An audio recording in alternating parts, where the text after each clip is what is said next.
नमस्कार दोस्तों, मैं बलदेव आप सभी का स्वागत करता हूं एक बार फिर से अपने यूट्यूब मंच पे। आज की सबसे बड़ी खबर उत्तर प्रदेश में योगी सरकार में डिप्टी सीएम केशव प्रसाद मौर्य हैं। अब लगातार ये सवाल उठ रहा है कि क्या उपचुनाव खत्म होते होते केशव प्रसाद मौर्य की राजनीति भी खत्म हो जाएगी उत्तर प्रदेश से। ऐसा क्यों? क्योंकि लगातार समाजवादी पार्टी में शाक्य सैनी मौर्य पार्टी समाज के बहुत सारे लोग तमाम लोग जो है जाके समाजवादी पार्टी में शामिल हो रहे हैं। कहीं ना कहीं समाजवादी पार्टी में चाहे वो कुशवाहा हो, मौर्य हो, सैनी हो या शाक्य हो, सभी समाजवादी पार्टी की तरफ अपना रुख बदल रहे हैं।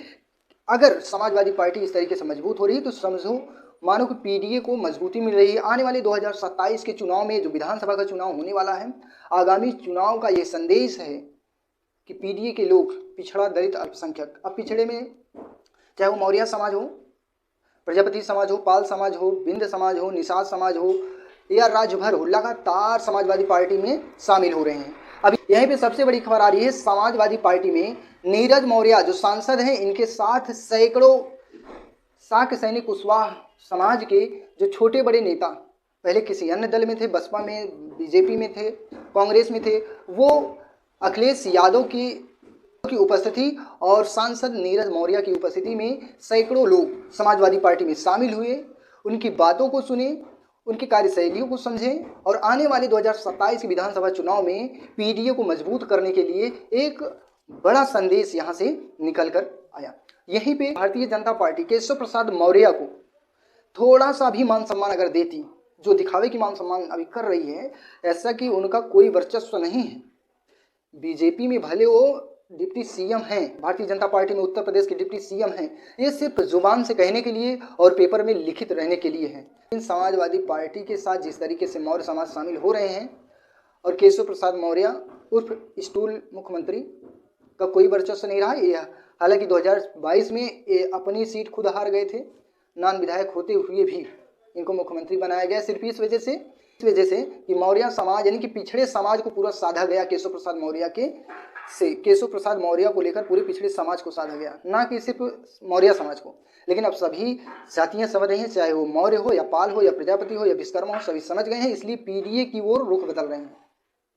बता दें, उपचुनाव के लिए उत्तर प्रदेश की जो छोटी पार्टी है उसमें से भागीदारी पार्टी, उत्तर प्रदेश में जो भागीदारी पी पार्टी है, ये अपना 2 प्रत्याशी घोषित कर चुकी है। अब छोटी पार्टी में इसलिए कह रहा हूं क्योंकि ये कोई भी छोटी पार्टी हो, उसका 1000, 2000, 500, 2500 लोग हर क्षेत्र में रहते हैं, उससे जुड़े रहते हैं। कोई भी, कितनी भी छोटी पार्टी हो, अगर वो अपने प्रत्याशी खड़ा कहीं उतारती है तो भूल चूक से भी बुजुर्ग लोग या वैसे भी 1500 वोट पड़ जाता है और 1000, 2000, 1500 लोग उनके रहते हैं, तो कुल मिला के 3-4000, 5000 वोट पड़ जाता है। और ये वोट हार जीत का निर्णय भी करता है। बहुत सारी सीट पे 1500 का वोट से हारे जीते हैं।